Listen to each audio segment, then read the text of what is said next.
Before the first altar was raised, before the first sword was drawn, before the first cry echoed through the valleys of Judah, there was silence.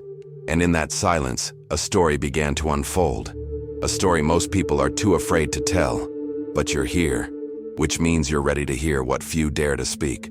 Subscribe now. Turn on notifications. Because what you're about to discover is more than ancient history. It's a mirror to the soul of power, rebellion, and redemption. Buckle up. Breathe deep. This isn't just a story. It's a reckoning. He was only 12. The kind of boy who still clutches the edge of a blanket at night, uncertain whether the shadow in the corner is real or just his mind playing tricks. But on that day, there was no room for fear. The streets of Jerusalem were lined with silence, not celebration. As the oil dripped down his forehead, anointing him king, Manasseh stood frozen, skin pale like his mother's, eyes dark as the weight now forced upon his shoulders. The priests whispered prayers, their hands trembling not from age, but from the foreboding that clung to the city like smoke. Somewhere deep in the heart of the temple, even the sacred flame seemed to flicker with hesitation. They tried to teach him.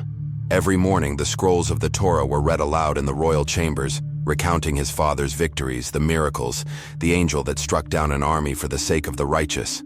At night, they reminded him of Hezekiah's tears, how they moved heaven itself. But the boy's eyes wandered, beyond the walls, into the shadows of courtyards where foreigners stood waiting. They smiled with teeth too white and promises too sweet. They spoke of other gods, ones that delivered faster power, more control, gods who asked not for obedience but for blood. One evening, while the city slept under the veil of stars, Manasseh followed one of them. They slipped through the side gates, down into the ravines outside Jerusalem. There, fires burned in hidden groves, altars not to Yahweh, but to Baal, to Asherah. The smoke was thick with incense and deceit. Bodies danced, voices chanted names that had no place in the land of his fathers. He didn't understand the rituals, not yet, but he felt something stir in him. Not fear, curiosity, a pull toward the forbidden, a whisper that maybe greatness wasn't found in scrolls but in secrets. Joachim, his old guardian, found out, and he wept. He pleaded with the boy king to turn back, to honor the blood that built the temple brick by brick. Do not throw into the dust what your father built with tears, he begged. But Manasseh wasn't a boy anymore, at least not in his own eyes. Power had touched him. It tasted like wine, sharp and addictive. He smiled, not cruelly, but with the indifference of someone who's already chosen a path too dark to reverse. It began subtly at first. A shrine here, a foreign priest there. The elders raised their eyebrows, but fear locked their mouths shut. Then the altars multiplied. Baal's name echoed in the streets where once the psalms were sung. In the palace, dancers performed under moonlight, draped in colors not from Jerusalem. Nobles whispered of new alliances, of progress, of a king more open-minded than his forebears. But the prophets felt it. The shift, the weight of silence growing in the heavens. They warned him. He silenced them. Then came the unthinkable. A new altar, not in some hidden grove, not outside the walls, but inside the temple. The same holy place where God's presence once filled the air so thick the priests couldn't stand. And there, in the courtyard, they placed a statue, carved from obsidian, with arms outstretched like it demanded worship or sacrifice. The priests cried, tore their garments, fell to their knees, but Manasseh didn't flinch. He waved his hand, and guards dragged them away. Some were never seen again. The day the sacrifice happened, the sun refused to shine. It wasn't just clouds. It was a kind of darkness that settled into your bones. Trumpets didn't sound. No choirs sang. Only drums. Low. Endless. Foreign priests gathered, chanting in tongues unknown to Judah. They brought the offering, and the king stood in a new robe, imported from Nineveh, watching. In the crowd, Joachim stood again. Older now, eyes hollow. He stepped forward once more, hands raised, voice shaking, calling the boy by name, begging him to return. But the king looked through him. The knife fell, the blood hit stone, and in that moment the veil tore, not in the temple, but in the soul of the nation. Jerusalem didn't scream. It whispered, in fear, in grief, behind shuttered windows and sealed doors. The righteous no longer walked in daylight. They hid in caves, gathering at night to pray in silence, whispering names they feared to speak aloud. The streets, once filled with psalms and the fragrance of offerings, now reeked of burning flesh and foreign incense. And Manasseh, once a trembling boy under the crown, now walked tall, cloaked in purple and darkness, surrounded by magi and necromancers who promised him power over life, death, and the stars. He believed them, or maybe he just needed to. Isaiah saw it all.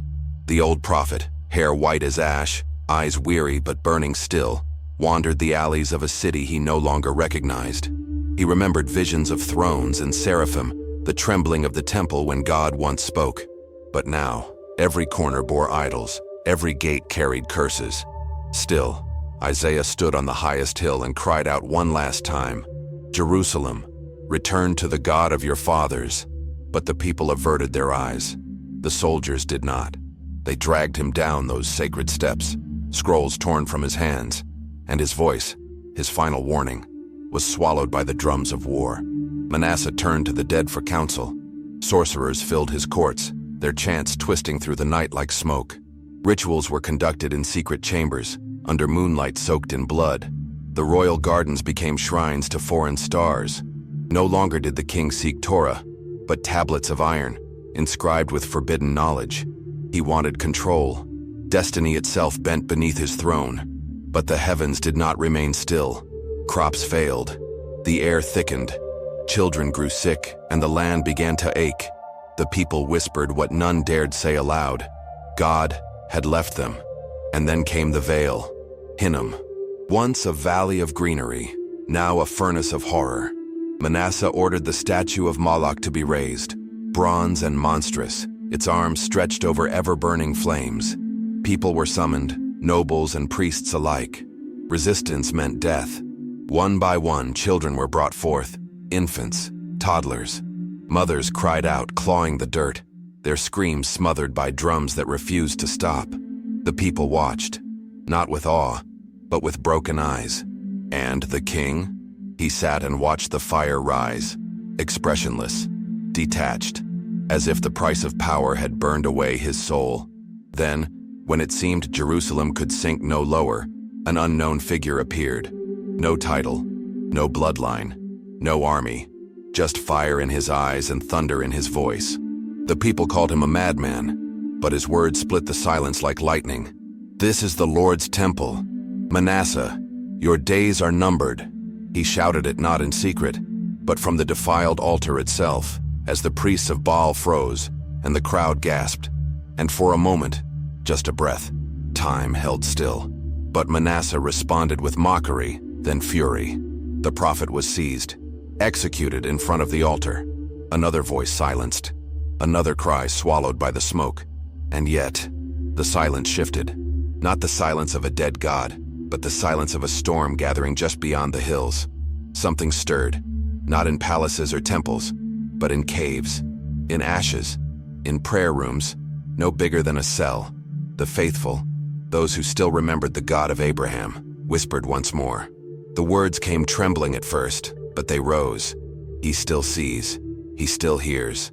Manasseh celebrated his victory, convinced he had conquered heaven itself. But the heavens had not surrendered. Judgment had only been waiting.